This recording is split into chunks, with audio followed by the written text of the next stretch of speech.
Testament to its history, France is sprinkled with beautiful villages and towns.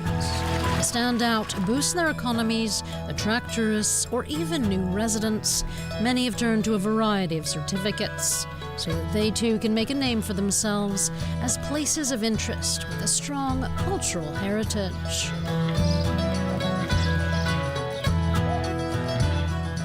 Hello and welcome to France in Focus. Streets like these take us back to another era.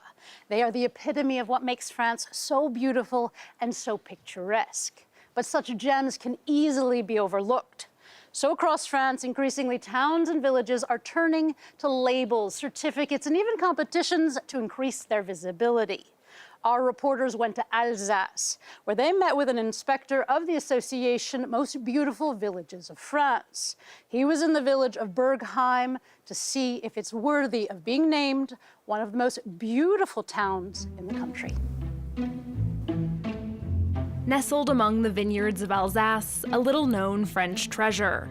Bergheim's paved streets, medieval ramparts, and timber-framed houses make it a charming destination. But this visitor's here for business.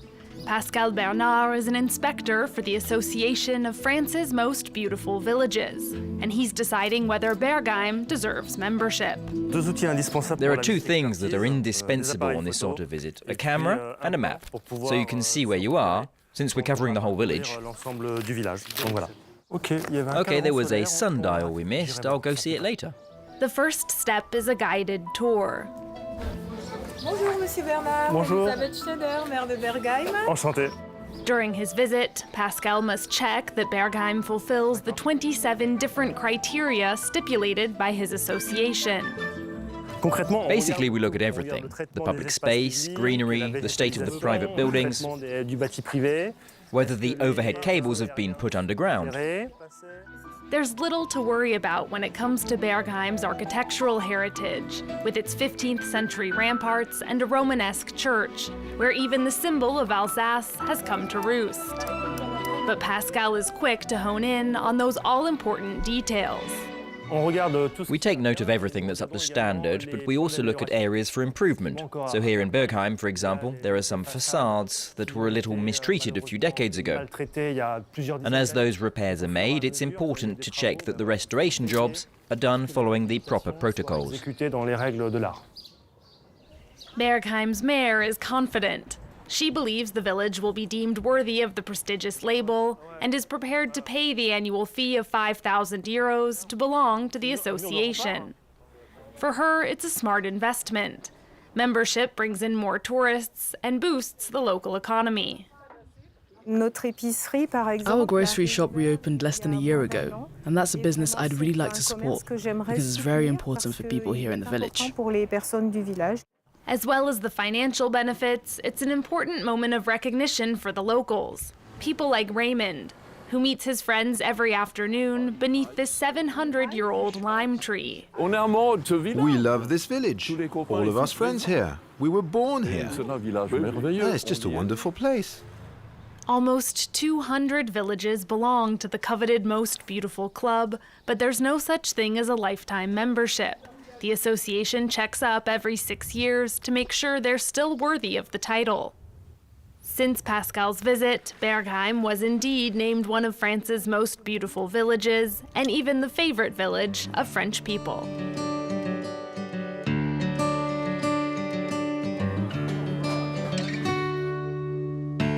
Find out more about why these certificates and labels are important. We're joined by Christophe Alaux. Thank you for being with us. You are a researcher and a professor of public marketing and how to help small towns and cities survive. I'd like to begin by asking you whether these certificates actually work. Actually, it works in a certain way because sometimes it's necessary to gain authority for the city to have these labels. So you need to have them. But the problem is whether it's important for customers, tourists, to understand what is inside this label. If you gain value with the label, I think it's interesting for the cities, the small villages. But if no one knows the labels, and if you have too many labels, actually it becomes more difficult to be attractive with these labels. For decades, many French villages have seen their economies dwindle. What are they missing? Maybe what they are missing is about notoriety, because they need to gain support from reputation, from their images. And actually there is very good period, because after COVID, people say they want to go into better places with high level of quality of life, with green places. So actually villages, they have a really interesting role to play to attract people. So it's a very good period. Actually, they don't miss anything. They just miss maybe some confidence about they can attract people and they can offer a very high level of quality of life. They don't need to be like cities, because sometimes villages, they want to become cities, and they say, if I become city, I will be more attractive. But you can be attractive being a village with a high level quality of life, and people will come. You just need to be confident and to think, okay, people can come because I deserve it. So to what extent is it about infrastructure or about being known? It's more about being known as a village, because it's very difficult for someone to go into a place if he doesn't know the place. So you need to know the place.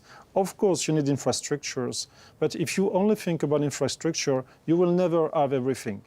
If you want the train to come, if you want the airport, if you want the roads, I mean, it's impossible. So actually, what is sometimes seen as a weak, because I'm very far away from everything, it also can be a strength, because, okay, you won't have any problems with all the things around you, it will be quiet, you will be into a nice place, and after, if one day you are dreaming about going to Paris, maybe, okay, you will be able to do this, just it will take you maybe more time than if you are very close to Paris. That's the only difference.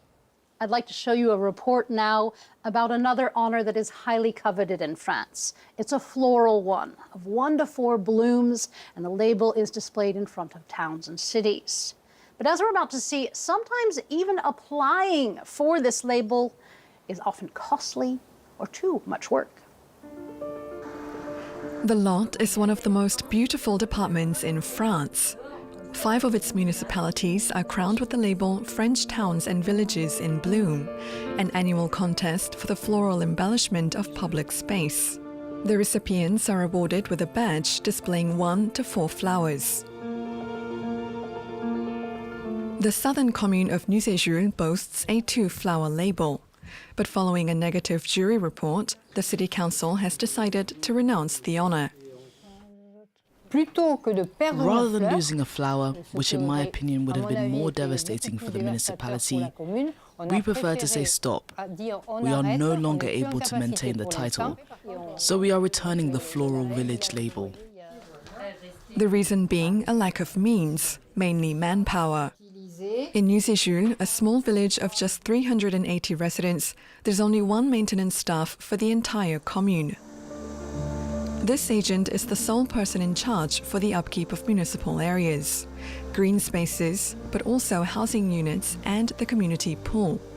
He's been watering the flowers for years, an extremely demanding task. Watering takes up around 2 or 3 mornings a week. That's just the watering, not counting the weeding. Rather than ephemeral flowers, the town now opts for lavender and other small shrubs, which are longer lasting and require less water. We plant Lagestromias and Alteas that are more resistant to heat and require less water. The problem is always water. So we started planting perennial plants that stay bloomed and beautiful, at least while they're still alive. For some residents, though, it's a big loss for the town to give up the label, which attracted visitors every year.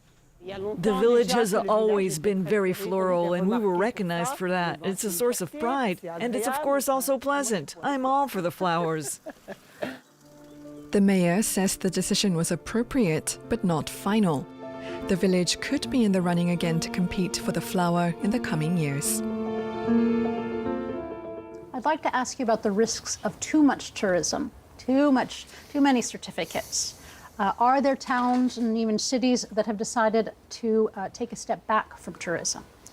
Yeah, I mean, some have problems with over-tourism, but it's not the main problems for cities. Most of the cities and the villages, they want to attract tourists. So some are facing issues with over-tourism, but it's not because of labels. I mean, it's not because you stop labels and you stop promotions that the people don't come to your place. It's really more complex to reduce the tourists that come into your village.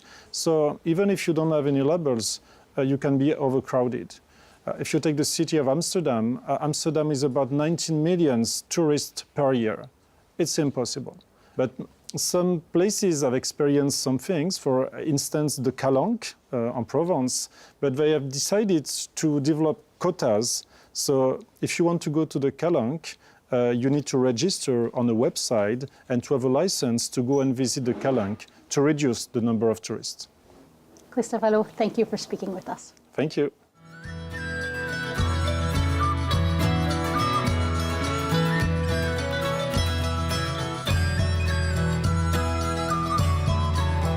That's all we have time for. Thanks for watching. Stay tuned for more news on France 24.